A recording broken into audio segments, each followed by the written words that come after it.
Well, I'm back. Getting a little bit behind on things.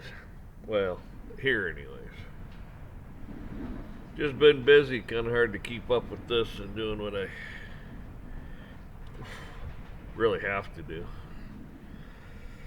So I get a little bit behind, so yeah, you might have to be a little patient with me here and there. Things will slow down. They always do. Now I want to get on here and talk about that Bishop character that got himself, well, not really stabbed, I guess, but attacked.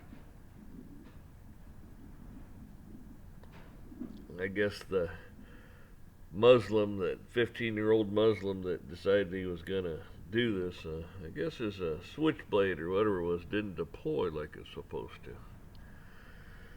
So, from that's my understanding. It could be totally wrong. But put all that aside. And you get somebody like Andrew Tate out there that jumps up and down and goes, it's about time you Christians get mad. It's about time you did this, about time you did that. Well, I mean, I understand what he's saying.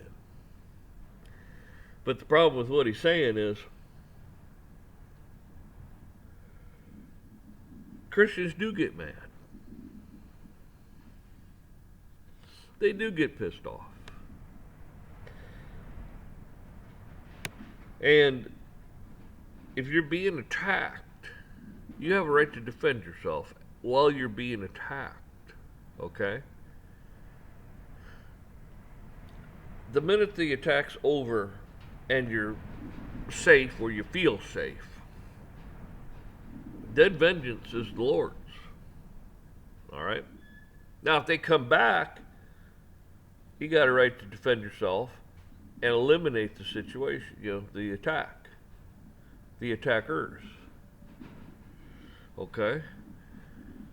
The Lord never said you never had, you couldn't defend yourself. Never said that.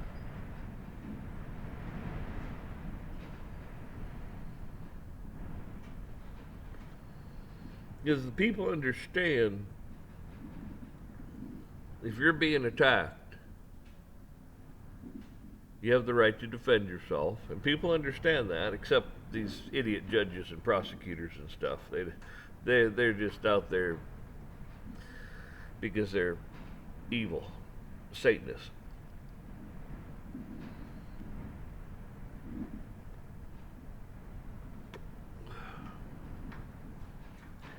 But see, Jesus knows. God knows. And so do you, deep down. If your neighbor does something to you, and your ego and Satan gets in the way, your ego gets in the way, and your neighbor's over there, calling you everything because the dog went over there and crapped in his yard or whatever. It's like, yeah, instead of him coming over and say, your dog's been in my yard doing this and that and stuff. So, well, I'm sorry, I'll take care of that. And the guy, then he'll be like, either, okay, well, appreciate it, thanks, no problems. But if the guy comes over and says, "Oh, your dog crapped in my yard," I'll take care of it, and then he starts his, "Yeah, you better take care of that dog. I'll catch him with it again. I'm going to do this. I'm going to do that." That's when his ego got in the way.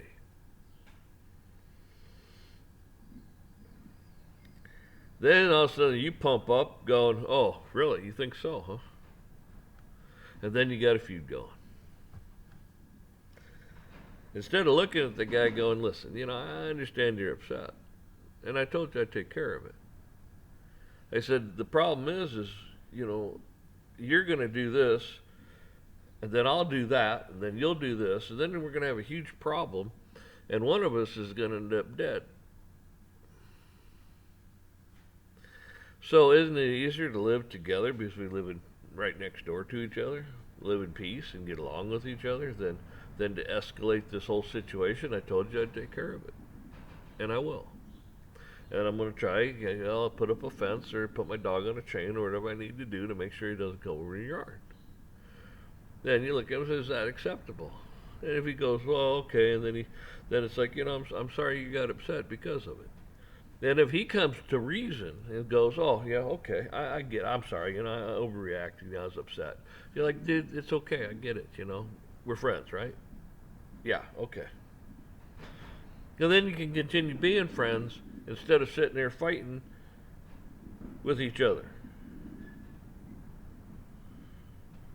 See, this is what a lot of people don't understand. But a lot of people do. At the same thing is when the masses came at Jesus, and I'm talking about here you got the criminal and you got Jesus and then whatever mayor or whatever the hell he was. I can't remember off the top of my head. Pharaoh or whatever.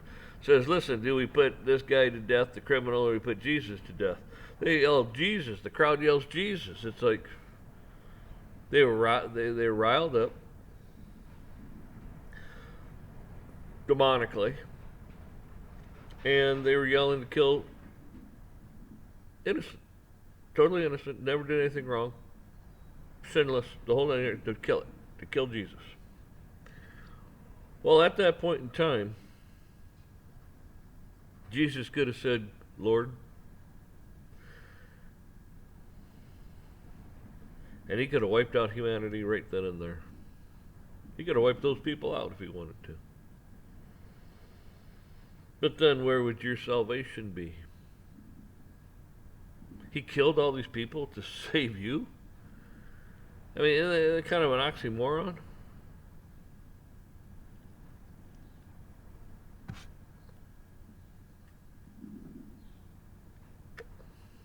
Jesus walked through the fire to give you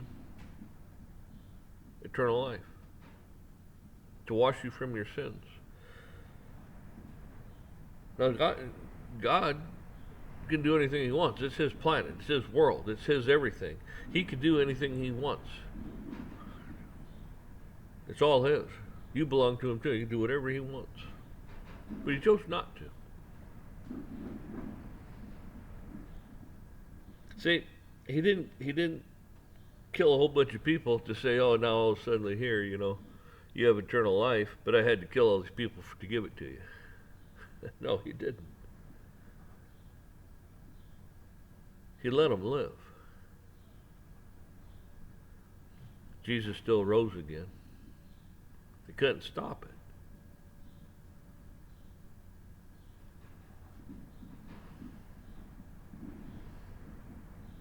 And Andrew Tate sitting there saying, oh, it's about time you Christians got mad. It's about time you do this. It's time to do that. Like I keep saying, meek does not mean weak.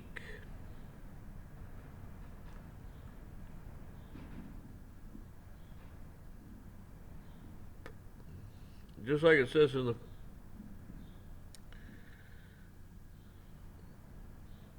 first part of the Bible, the Old Testament, an eye for an eye. Well, like I said, I've said it before, that makes everyone blind. That's why Jesus comes in, God comes in and says, no, wait, hey, you can turn the other cheek.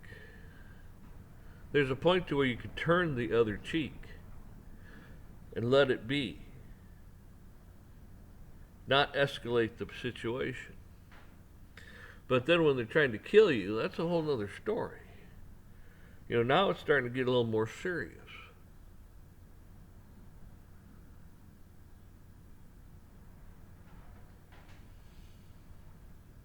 He doesn't want you to perish.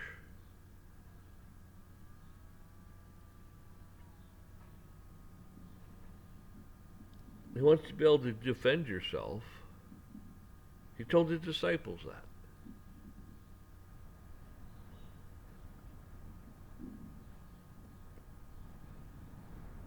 But he didn't tell his disciples to run around every time somebody did a little thing to him.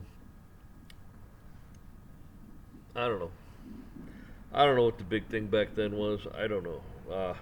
I don't know. Spitting in their face, slapping them in the face, something like that. Was that did that rise to the degree of killing someone, or did it rise to the degree of, maybe give them a good right cross and dropping them on the ground? And then once they realize, well, we can't do that to you,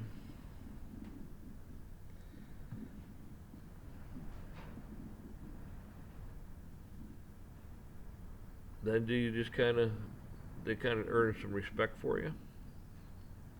I'm not talking about taking it too far.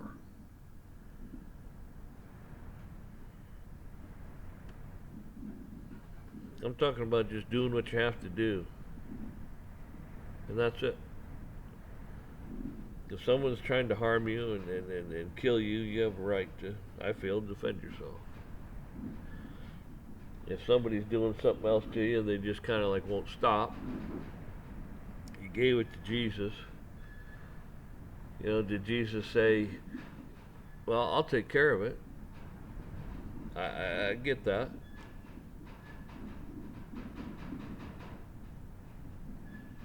It's kind of like spare the rod, spoil the child. Look what this world's turned into. Because the government says you got to spare the rod. I mean, nobody's talking about beating a child. They're just saying, listen, you can't do that because, and you give them the reasons why you can't do it. Yeah, some kids are a little thicker in the head than others. And sometimes you got to give them a little pop on the butt. And then they understand, yeah, I can't do that. That's what we're talking about. Same thing with someone else. It's like, hey, don't do that. And then all of a sudden, they go, well, I can do whatever. Pop, and they're laying on the ground. Then you're over there. It's like they're like, why? It's like, do you understand? I'm not going to hit you again, okay? I consider this matter over. Do you consider this matter over? And then when they look at you, go, oh, yeah, I kind of understand your point now. You made it clear. Okay, we friends? Because I don't, there's no reason to be enemies over this. Because, I mean, I don't hold anything against you. You might hold against, me popping you one. But, and I understand that. But then, if somebody is reasonable, they'll go, well, I kind of deserved it because I was being an ass. Yeah. And they're like, hey, it's okay. Instead of getting pissed off, mad off, running off, and go home and get a gun or a knife or some stupid bullshit like that and go back and make the problem worse, you just go, well, yeah, I kind of deserved it. It's kind of like our government.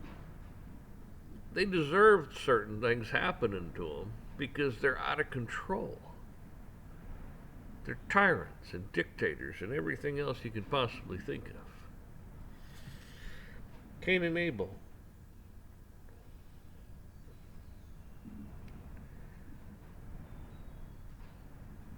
He didn't kill Cain, did he?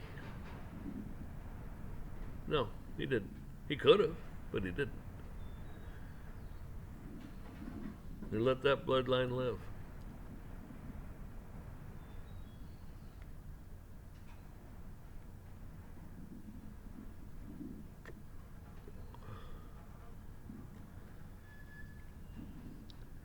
That's what always I find interesting is especially with the government and their draconian bullshit, is someone defends themselves, and I mean defends their car, their home, their property, their family, their loved ones, whatever. They're defending themselves or someone else. And now they're going to prosecute that person. It's like that person would never do it again if they weren't put in a position they felt they had to defend themselves, their property, their loved ones, their friends, or something. They wouldn't do that. It's not something they just go out and want to go do. It's just they were put in a position where they felt they had to do this, And the government goes, "Oh, it doesn't matter. We're going to come after you and prosecute you anyways." You see the problem there? Most people never have a problem like that in their life, and they never have to do anything. And that's great. But there are some people that are just put in a position where they have to make a decision or do something, and then these assholes just seem to think, "Well, you did that. You're not allowed to do that. You're supposed to curl up in a fetal position." They're allowed to kill you. Oh, you're supposed to walk away. You're supposed to run away. What if I'm running away and they chase me down? What if I run away and they run into my house and kill my family? You cannot take that chance, can you? But then they're going to sit there and go, "Oh, but it's okay for their cops to come out, their enforcers come out and kill you," and that's policy. They were trained that way. It's policy. It's okay. You see the hypocrite? There's hypocrisy in this. And they wonder why you have a problem with them.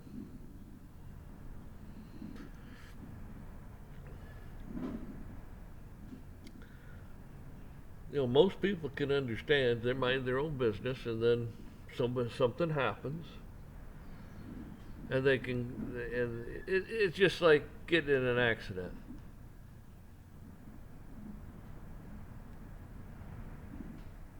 Some guy rear-ends somebody and wasn't paying attention, or gal, it doesn't matter. It takes you by surprise at first, because it's like, damn, what the hell? You look around and say, yeah, I just got rear-ended, or somebody crashed into the side of me, or something like that. And you're like, oh, damn. It kind of takes you by surprise, and your emotions and everything kind of run a little high. Adrenaline's running a little high. And you might get out and go, "What the hell?" Blah, blah, blah, blah. And now suddenly the person on the other side is defensive now, too, because you just come unglued. And then you both kind of go at it a little bit. And hopefully one of you, the adrenaline comes down, everything comes down. You're like, "I'm sorry. I shouldn't have jumped out and yelled at you and stuff." I said, "Accidents happen. I'm sorry. Can we start over here?" And a lot of people, be like, "Okay, I appreciate that." Instead of escalating it more and more, someone has to be a grown-up and say, or the Christian, and say, "Hey, I'm sorry. I did. I was, my adrenaline was pumped. I come out of there, in a fight mode instead of a mode where it's an accident."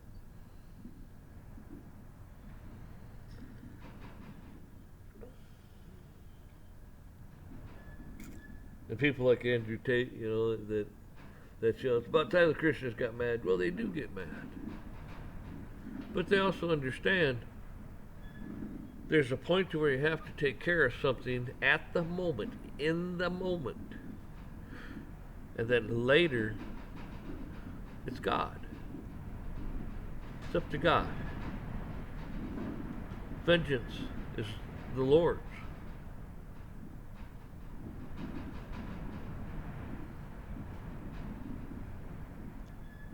And vengeance comes in a lot of different ways.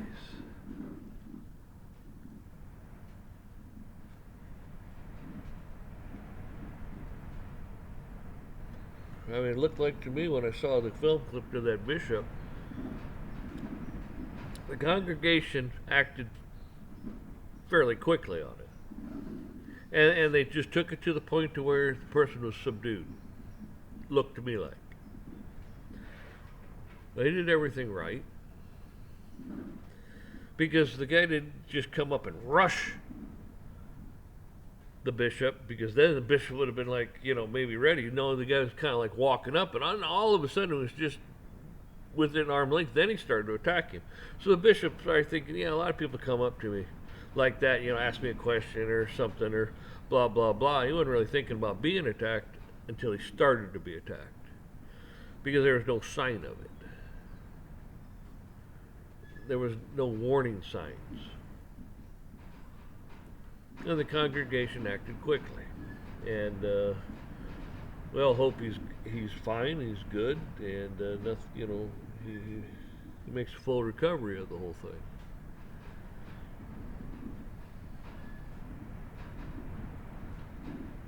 Now, will he ask for forgiveness? Probably not. He's Muslim. Will the bishop forgive him? That'll be interesting.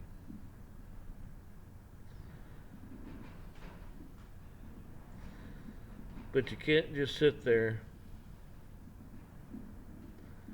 and run around with a mob mentality, think you're going to change the world. It doesn't work that way. You try to conquer the world with violence, you're going to get more violence.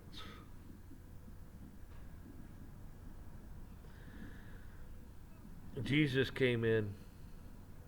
He has without any weapons, without anything except what he said about loving thy neighbor and vengeance is his and so on and so forth, and people adhering to that. He's changed the world. He has still kept evil at bay for the most part. The world lives in relative peace.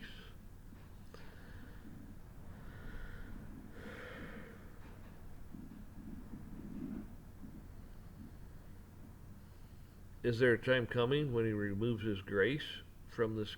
Yes. But that's his decision. He's the creator. He can do whatever he wants. He knows best. But have you ever seen a sword? Bombs, guns, ships, tanks, anything? Have you ever seen that keep peace? No. Doesn't. What keeps peace is what's in the heart of the men.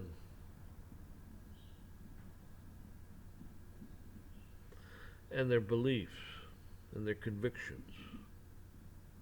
That's what keeps peace. It's the love that you show one another that keeps the peace. You have countries where people are starving and bad things are happening to certain people because some tribe just wants to eliminate them for some reason.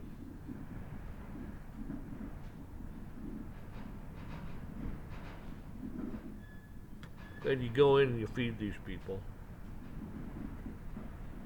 You give them a hand up, help them out, build some housing, show them how to do it, irrigation, running water, and you go in and you help them. You show them love, you show them mercy, and you bring them up. And the people that are trying to come and kill them, you put a line in the sand and say, listen, you don't cross this line and kill these people. And if they go, well, we're going to come and kill them anyway, so, well, we could help you just like we're helping them. Now, if you try to harm them, we're going to stand up and we're going to defend them. And when we're done, there'll be no helping you because there won't be a you. Now, you can try to work things out with them so they don't want to go and kill these people and defend them, because guess what? Now you have a group of people that trust you. You came in, you helped them, you lifted them up, you defended them, all that stuff. Now you got a group of people you can come in and you can trade with. They're your friends. See, corporate America, well, it's about the greed, about the money. Government, about power, greed, money. Why the hell do you think the world's in the shape it's in? It's not about loving one another. It's about how bad we can screw one another. Because they're a bunch of con men.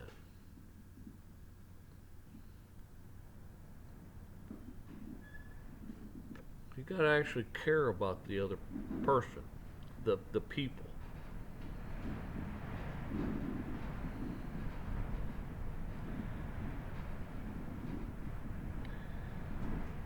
You walk in with a sword, all you're going to do and cause strife and cause resentment. What the hell do you think's going on in the Middle East? And it has for centuries. Because these people are stubborn. They are stubborn.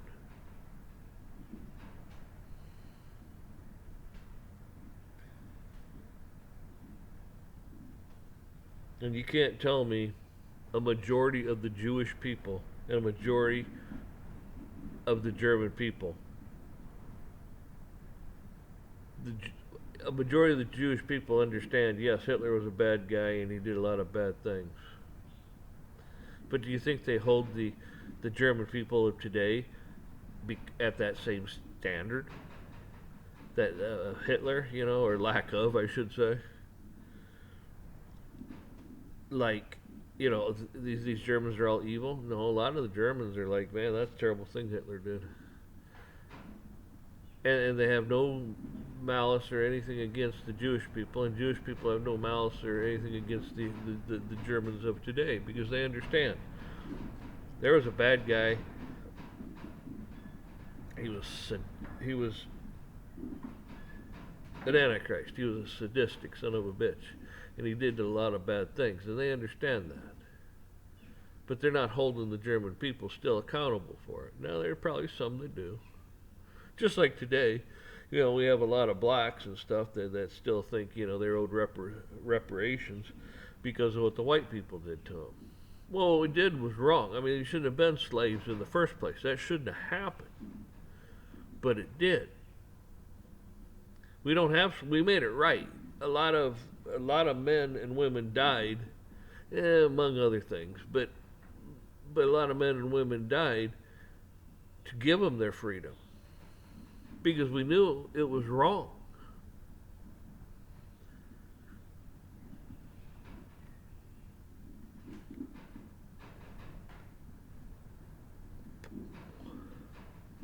And we give them a lot of things, just like we do the American Indian, because we realize what we did to the Indian was wrong. We should have never done what we did to them. It's not my fault it happened. And it's not your fault. You weren't alive then. You weren't doing this stuff. And just like the blacks, if they want to run around and act like all the whites are bad, it's like I had nothing to do with it. And it was up to me, it would have never happened. Just because of the color of my skin doesn't mean a damn thing. I'm totally against that stuff. I don't care what the hell color your skin is, what language you speak. I don't care. There's so much stuff on your sexual presentations. I don't care about any of that stuff. It's irrelevant to me. Everybody is equal, and they're your brothers and sisters in Christ. You don't go around screwing people over on things. You're honest, and you put in a good day's work, you get a good day's pay. You don't try screwing them and go, oh, here, you can work 15 hours and here's 50 cents. There are parts of the world that do that horse shit, and that is wrong.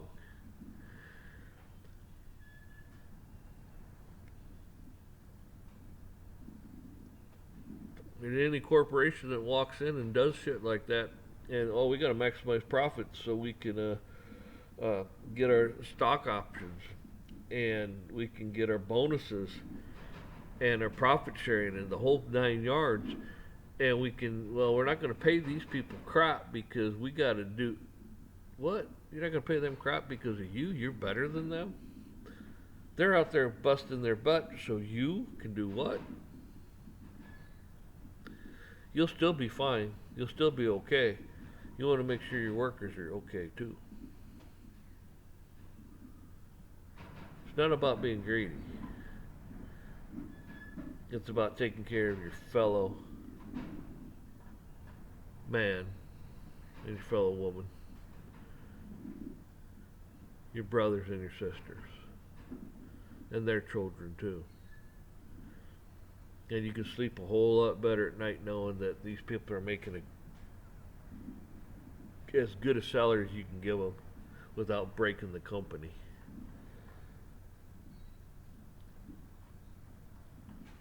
And knowing that they're able to feed their children is that you should be able to sleep great at night, knowing that you're doing that for them. You're not like the rest of the pieces of filth. I know we go from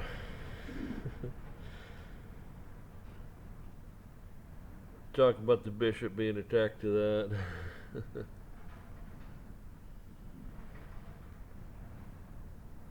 This is why it's important to love one another, to pray for one another. Pray for your enemies, too. Pray for them. Why? Because God can change their hearts. God can do that. You're not wishing bad things upon these people, even though they may have done some bad things to you. You keep that in your mind. Why? They say you're not supposed to judge. Okay, you're not judging, but God did give you a sense. Okay, He gave you I don't know what you call it, a sixth sense, a gut instinct. Why don't you just walk off a cliff? Why don't you just walk down the whatever road here, and then you come to a cliff, and why don't you just keep right on walking? Well, because God says something in your gut says that's not smart. You shouldn't do that. I got this feeling that's bad. God does the same thing with people. He gives them a gut instinct to say, I don't know about that person. I don't totally trust them or something. And you kind of hold back a little bit. You don't do anything bad to them, but you hold back. Now, is that judging people? Well, no, that's coming to a thing to whether I trust them or not. They could be bad. They could be trying to lure me into a trap. But you got to be smarter than that. You don't have any ill will towards them. And if they do something wrong, well, you give it to God to take care of.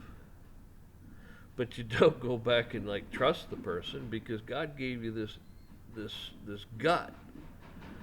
Some people say, oh, you're judging that person. Well, no, I'm not judging them. My gut's telling me something. God gave that to you, too.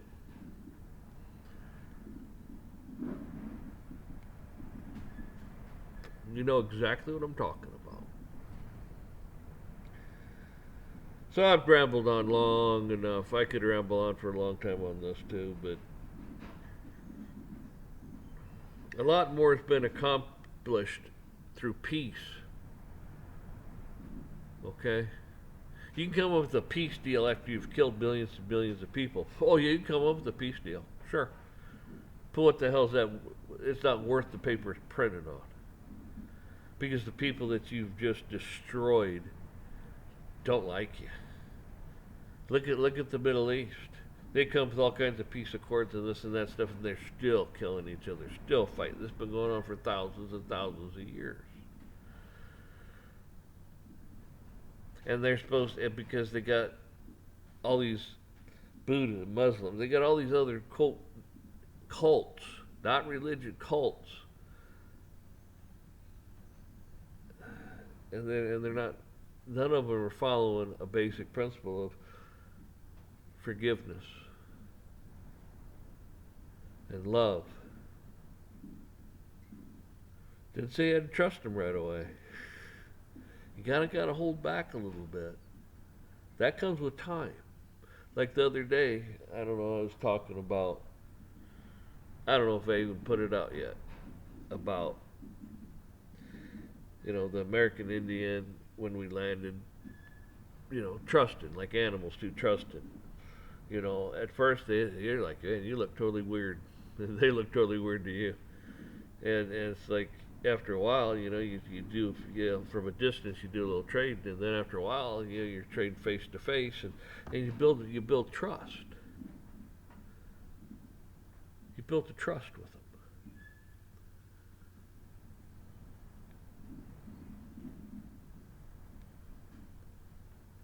And it seems funny too that when that happens, it's like somebody does something stupid, and then now you got all these people pissed off at this group over here. But then you got this mediary kind of that still gets along with both sides, that can come in and do some trade with you, do some trade with them, so each side gets what they need because somebody did something wrong to someone because they were greedy. And instead of realizing, well, damn it, you're right, we did something wrong here. Instead of both sides playing the victim and saying, well, you owe me, somebody needs to forgive one another. You just need to knock it off, forgive one another, and start over. Get rid of those people that were in there. Get rid of the people that were in there causing the problem. See, this is what the problem with our government is. We have the same people in there causing the problems over and over and over and over. This is going to run a little bit longer here.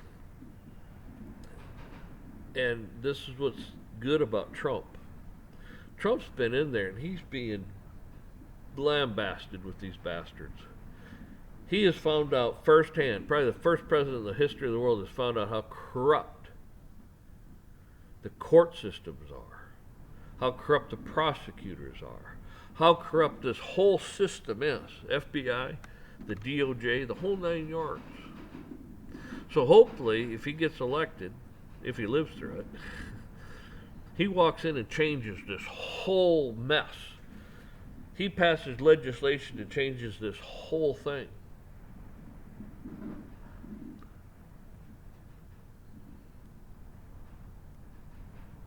Because he lived it firsthand. He's seen it firsthand. Yeah. So maybe there's a reason for this.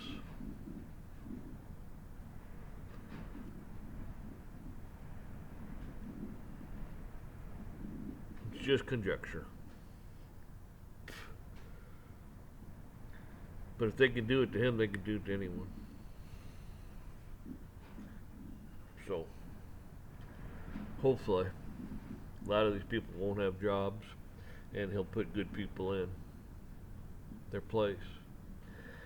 Get rid of a whole bunch of these agencies. Get rid of the whole 9 yards. Clean this mess up. We need it.